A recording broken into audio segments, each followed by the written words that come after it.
व्यवस्था वर्णन 28 अध्याय उसके 15 से पढ़ो। देखो मैं आज आपको बता रहा हूँ, ये चेतावनी है हमारे लिए, आज्ञा मानने के परिणाम। अगर आज्ञा हम नहीं मानते तो इसका परिणाम क्या होता है। 28 अध्याय मिल गया। देखो क्या लिखा है, आज्ञा ना मानने का परिणाम है। श्राप क्यों आते हैं हमारे जीवन में, सुनो 15 पढ़ो क्या लिखा है। हाँ, आदि तो अपने परमेश्वर यहोवा का बात ना सुने और सुनो उसकी सारी आज्ञाओं को और विधियों को क्या है मानने में और पालने में। हाँ, जो मैं आज तुझे सुनाता हूँ चौकसी नहीं करेगा तो ये श्राप तुझ पर आएंगे। सुनो आप बाइबल में पढ़ लेना, इतना समय नहीं है, लेकिन ये व्यवस्था में 28 अध्याय 15 से पढ़ना जरूर करके। मैं कुछ इसमें से बातें बताता हूँ। 16 से लेकर 19 तक पढ़ोगे ना तो यहाँ पे लिखा है जीवन के हर क्षेत्र में क्या है, जीवन के हर क्षेत्र में क्या होगा, श्राप आएगा। क्यों श्राप आएगा, आज्ञा ना मानने के कारण, प्रार्थना में ना आने के कारण क्या होगा, जीवन में श्राप आएगा। देखो संसार के लोग श्राप के ऊपर विश्वास नहीं करते हैं, लेकिन परमेश्वर के लोगों को करना चाहिए। अपने आप को जांचो। अभी मलाकी 3:10 में लिखा है ना, 10:11 में पढ़ा था कि क्या है, परखो। किसको, परमेश्वर को परखो। लेकिन नहीं, हम आते ही नहीं तो परखेंगे क्या परमेश्वर को। परमेश्वर तो आशीष देने के लिए तैयार है, लेकिन हम लेना ही नहीं चाहते। लेना चाहते हैं तो घर पे बैठे बैठे लेना चाहते हैं।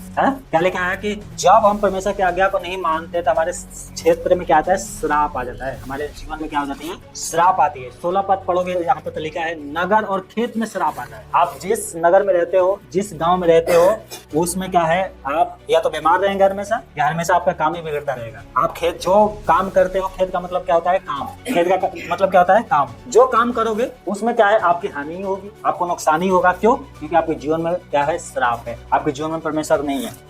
17 में क्या लिखा है, टोकरी और आटा घुटने वाला पात्र क्या हो जाएगा, श्रापित हो जाएगा। जो पात्र है, जो जिसमें आप खाना बनाते हो, वो श्रापित हो जाएगा। मतलब खाने के लिए भी क्या है, मन करेगा खाने के लिए, लेकिन आपके पास है नहीं कि खाओगे। क्यों, क्योंकि आपका जो आशीष है वो क्या है, श्राप में बदल गया। क्यों श्राप में बदला है, प्रार्थना में ना आने का कारण, प्रभु के पीछे ना चलने के कारण आपके जीवन में क्या है, श्राप है। आपका इच्छा तो करेगा, अरे आज ये बना लेंगे, आज ये खाएंगे, परंतु आपके पास पैसे ही नहीं है कि आप खरीद के खाओगे। ये होगा। 18 पद में क्या लिखा है कि संतान, जो हमारी संतान है और जमीन की जो उपज है, पशु सब पर क्या आ जाएगा, श्राप। हमारे बच्चे भी क्या है, बिगड़ेंगे अगर हम आज्ञा नहीं मानेंगे। बच्चे भी क्या गलत रास्ते पे जाएंगे। जीवन की उपज, जीवन में आशीष आना चाहिए प्रभु के कारण, लेकिन अब क्या है, श्राप आ रहा है। क्यों, क्योंकि आज्ञा मानना छोड़ दिया है। अब पशु क्या होता है, हमारा बैलेंस होती है, हमारा धन होता है। जो आज के डेट में क्या है, लोगों के पास, किसी के पास सोना है तो उसका धन है, किसी के पास जमीन है तो उसका धन है, वो भी क्या है, धीरे धीरे खत्म होते चले जाएंगे, क्योंकि जीवन में क्या है,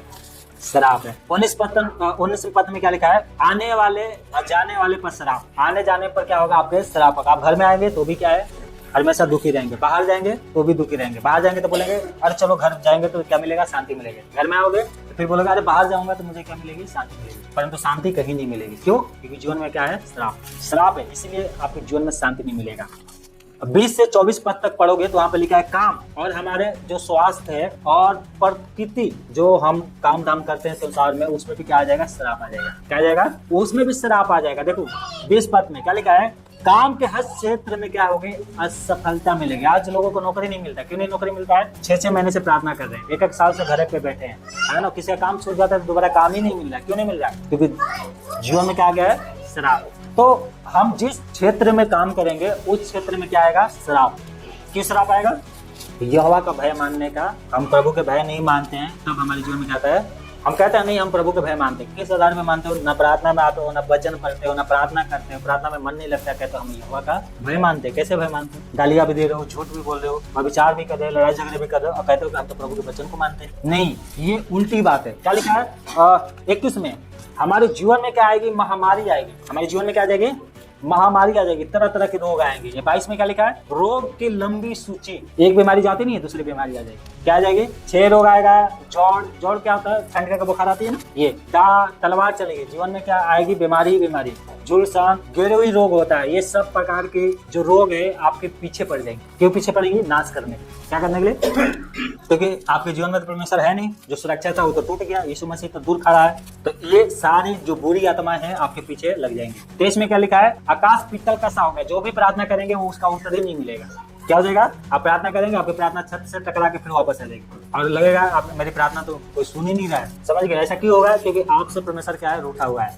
24 में क्या लिखा है, वर्षा की जगह धूल और रेत होगी। वर्षा की जगह क्या होगी, धूल और रेत। जब परमेश्वर से मनुष्य मुड़ जाता है तो हमारे जीवन में क्या है, ये सारी बीमारियां आने लगती है, ये सारी प्रॉब्लम आने लगती है। आज सारा संसार देखो, यीशु मसीह को मानने वाला लोग कहाँ जा रहे हैं, महीने में एक बार प्रार्थना मानते हैं, कोई 2-2 महीने में एक बार आता है, फिर कहते हैं कि हम यीशु मसीह को मानते हैं। और यीशु मसीह से आना तो चाहते हैं, परंतु उसकी आज्ञाओं को मानना नहीं चाहते।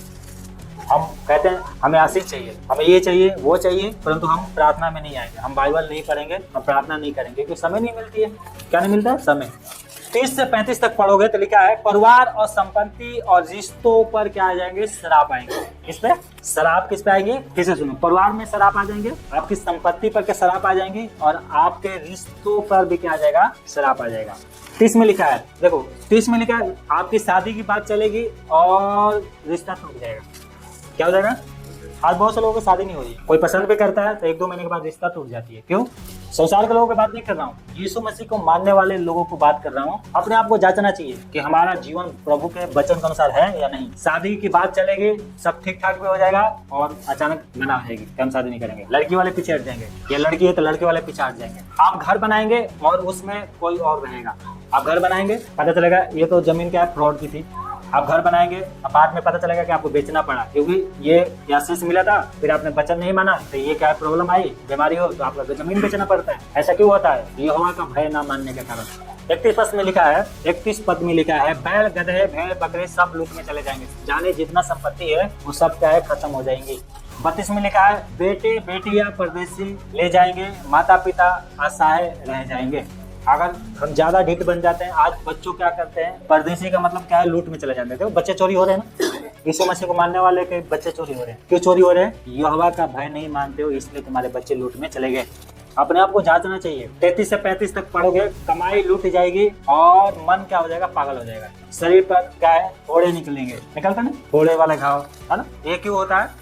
परमेश्वर को ना मानने के कारण। परमेश्वर क्या करेगा? अपनी सुरक्षा हटा लेगा तो क्या होगी? प्रॉब्लम होगी। चाहे यहाँ पर रहो या गांव में रहो, चाहे पृथ्वी के किसी भी कोने में चले जाओ, आप यहोवा का भय मानना छोड़ दोगे, आपके जीवन में कभी भी प्रॉब्लम पीछा नहीं छोड़ेगी। समझ गए? आपके जीवन में कभी भी गवाही नहीं हो पाएगा। 38 से 42 तक पढ़ोगे और मेहनत बहुत करोगे, फल बहुत कम मिलेगा। 38 से 42 तक पढ़ोगे तो यहाँ पर लिखा है कि आप खुद काम करोगे, यहाँ तक संडे को भी कमाओगे। 30 दिन काम करोगे एकदम जम के बढ़िया से, और 10 तारीख को जब सैलरी मिलेगी तो 12 तारीख को देखना सब लेन देन में खत्म, 1 रुपया नहीं बचेगा। क्यों? मेहनत कम बहुत किया, फल कम मिला था। कहीं बीमारी में चलेगी, राशन में चलेगी, उसमें चलेगी, इसमें चलेगी, आपने सोचा था अगले महीने इतना बचा लेंगे, अगले महीने 1 रुपये भी नहीं बचा। ऐसा क्यों हुआ? यहोवा का भय ना मानने के कारण। हम यहोवा का भय नहीं मानते हैं तो हमारा कहीं ना कहीं नुकसान बिल्कुल होगा।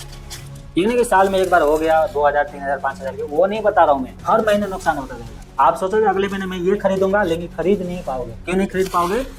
क्योंकि जीवन में प्रभु नहीं है, आप प्रभु का भय नहीं मानते। मुंह से कहते हैं हम प्रभु का भय मानते हैं, लेकिन मानते नहीं है।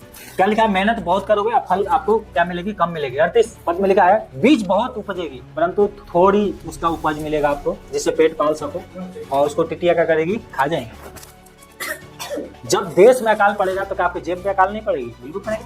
महंगाई बढ़ेगा। अभी देखो गांव में क्या हो गया, कटनी के समय अभी धान कट कर बिक जाती थी, खेत में पड़ा और फसल तैयार हो गई थी, और रात में इतनी तेज हवा चला, बारिश हुआ। गांव में एक मौसम होती है, उसको बोलते हैं हथिया। जब हथिया चलती है तो थोड़ा बहुत बारिश होती है, और वो समय बारिश इतना होगा। अभी भी क्या है, जमीन अब पानी सूखा, अब सूखा है, लेकिन अभी भी गाड़ी नहीं ले सकते, सब धान गिर गया है। किसी का 10 बीघा गिर गया, किसी का 2.5 बीघा गिर गया है, किसी के 10 कट्ठा गिर गया है। हवा के वजह, हाँ अभी हवा से चलता है ना तो धान गिरता है। एक जगह गिरा तो गिरना स्टार्ट, धीरे धीरे सब गिर जाती है। हमारे 2.5 बीघा गिर गया, एक आदमी का 10 बीघा गिरा। 13 बीघा में से कितना गिरा है? 2.5 बीघा। एक आदमी ने 30 बीघा के लगभग खेती किया है, उसका 10 बीघा गिर गया। 10 बीघा का मतलब समझते हो? नहीं समझते। 1 बीघा में आपका धान कम से कम 12 क्विंटल होता है। कितना? 1 क्विंटल में कितना होता है? 100 किलो। यानी आपको 1200 किलो धान 1 बीघा में बर्बाद। तो वैसे 10 बीघा पे जोड़ लो, कितना कम से कम उसका 2-3 लाख रुपए पे चला गया। तो वो बात की बात है, लेकिन आपको मैं बता रहा हूँ, हवा चले तूफान आए, आप नहीं गिर पाओगे अगर प्रभु का भय है तो। लेकिन प्रभु का भय नहीं है तो आपका भी नुकसान होगा। हालेलुया। अब देखो वो मेरा नहीं है, वो लोग जो घर के लोग हैं वो यीशु को नहीं मानते, वो अलग है, ठीक है। परंतु अगर मैं विश्वास करता हूँ, अगर मेरा होता उसकी जगह पे तो मेरा ध्यान नहीं। हालेलुया। अब क्या लिखा है यहाँ पर कि वो 29 और 39 और 40 में लिखा है, दाग की बारी और जूतों के जो पेड़ होता है वो सब बर्बाद हो जाएगा। मतलब फल खाने का मन करेगा लेकिन मिलेगा नहीं क्योंकि पैसे नहीं। आज देखो हमारे भारत देश में फल कब खाते हैं पता है आपको? आज के डेट में फल कब खाते हैं? जब बीमार पड़ते हैं। डॉक्टर कहता है कि फल लेके आओ, ये खाओ। और बाहर वाला देश जो प्रभु का भय मान रहा है उनको फ्रिजों में, अंग्रेजों को देख लो, फ्रिज में भर के रखते हैं फल, खाने का मन नहीं करता है, टेबल पे सजा के रखते हैं। इसीलिए शादी ब्याह में आजकल टेबल पे फल सजा देते हैं देखने के लिए, खाली देखना है, खाना नहीं। सही बता रहा हूँ, आप तो नकली फल भी सजा दें टेबलों पे, कोई खाया ही ना। अंग्रेजों के यहाँ कोई पूछता भी नहीं है। क्यों नहीं पूछ रहा? वो लोग यीशु को मान रहे हैं, उनके पास इतना फल है कि कोई बच्चा तो फल खाता ही नहीं। हमारे घर में 2 किलो खरीद के लाओ, शाम तक भी नहीं टिकेगी क्योंकि महंगाई इतना बढ़ गया। क्यों महंगाई बढ़ गया? प्रार्थना ना करते, इसमें प्रार्थना करो, महंगाई खत्म होगी।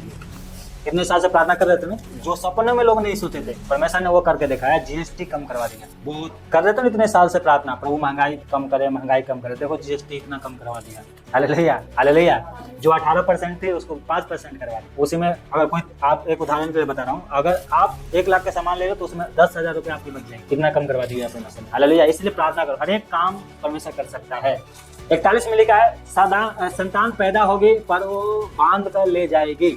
और पूरा राष्ट्र यीशु मसीह को मानता है, और पूरा राष्ट्र, जैसे उदाहरण के लिए इजराइल था, इजराइल परमेश्वर को मानता था पर वो पाप में जीवन बिताने लगे, इसलिए उनको क्या किया? रोम ने उनको नाश कर दिया। उससे पहले क्या है, फारस का राजा ने उसको क्या कर दिया? बाबुल का जो राजा है उनको बंधुआई में लेके चला गया। सारे बूढ़े बच्चे जितने सबको लेके चले गए बंधुआई में। क्यों? क्योंकि वो पाप कर रहे हैं। आज आपके लिए भी यही है, आज शैतान आपको बंधुआई में लेके चला जाएगा। 42 में लिखा है, धरती की सारी उपज कीड़े खाए जाएंगे। धरती की उपज क्या है? कीड़े खा जाएंगे। आप खूब मेहनत करोगे खेती बाड़ी में पैसे कमाने में, लेकिन लास्ट में क्या करेंगे? कीड़े खा जाएंगे। इसलिए अपने आप को जांचना जरूरी है। 43 से 44 तक परदेशी ऊंचा होगा।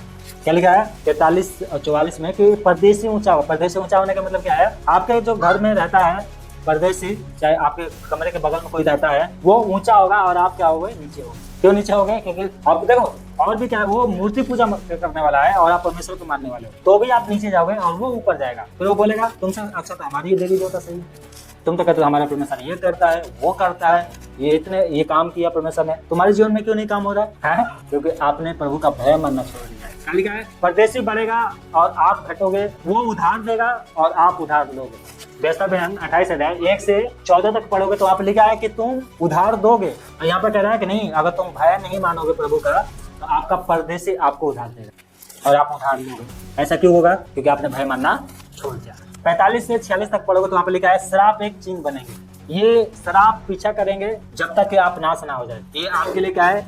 आत्मिक चेतावनी है कि आप परमेश्वर को पहचानो और उसकी भय मानो, उसकी राहों पे चलो, नहीं तो आपके पीछे श्राप पड़ेगा।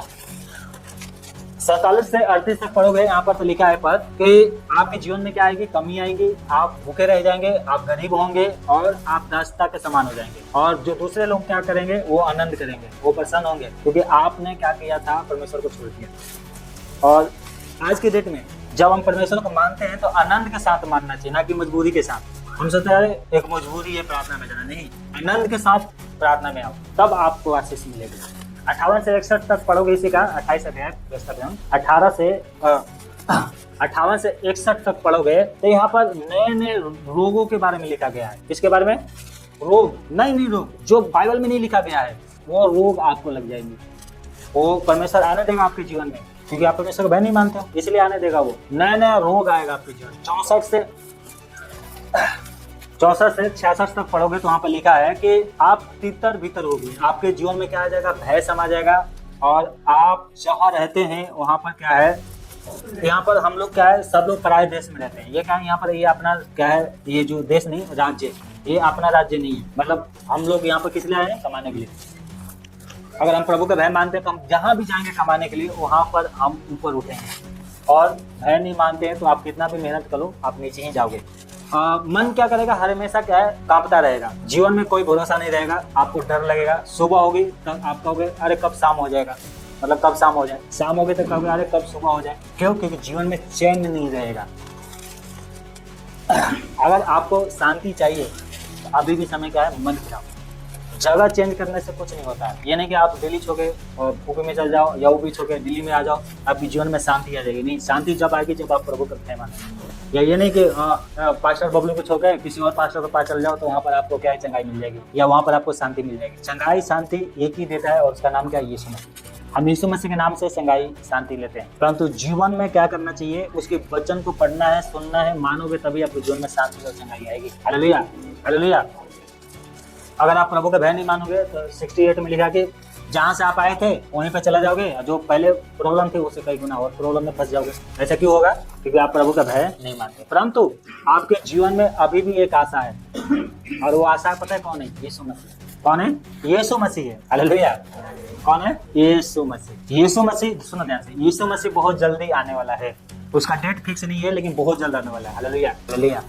उसी प्रकार से हमें भी अपने आप को तैयार करना है कि यीशु मसीह कभी भी आ सकता है हमें लेने के लिए। इसलिए हम उसके तरह ना बने जो संसार में, जो कभी आते हैं कभी नहीं आते हैं। आप यीशु की तरह बनिए। हालेलुया। क्या लिखा है कि यीशु मसीह हमारा क्या है? आशा है। यीशु मसीह क्या है? हमारा आशा है। मसीह ने हमारे लिए व्यवस्था का श्राप अपने ऊपर ले लिया है। गलाती 3:13 में लिखा है यीशु मसीह ने हमारा श्राप अपने ऊपर, जो यहाँ पर श्राप लिखा है उनको यीशु मसीह ने अपने ऊपर ले लिया है। फिर भी हम लापरवाही करेंगे तो फिर संसार में कोई भी नहीं बचा सकता। हालेलुया। फिरतों के काम 3:18 में लिखा है, इसलिए मन फिराओ और लौट आओ कि तुम्हारे पाप मिटाया जाए, जिससे प्रभु के सम्मुख विश्राम का दिन आए। Hallelujah, hallelujah.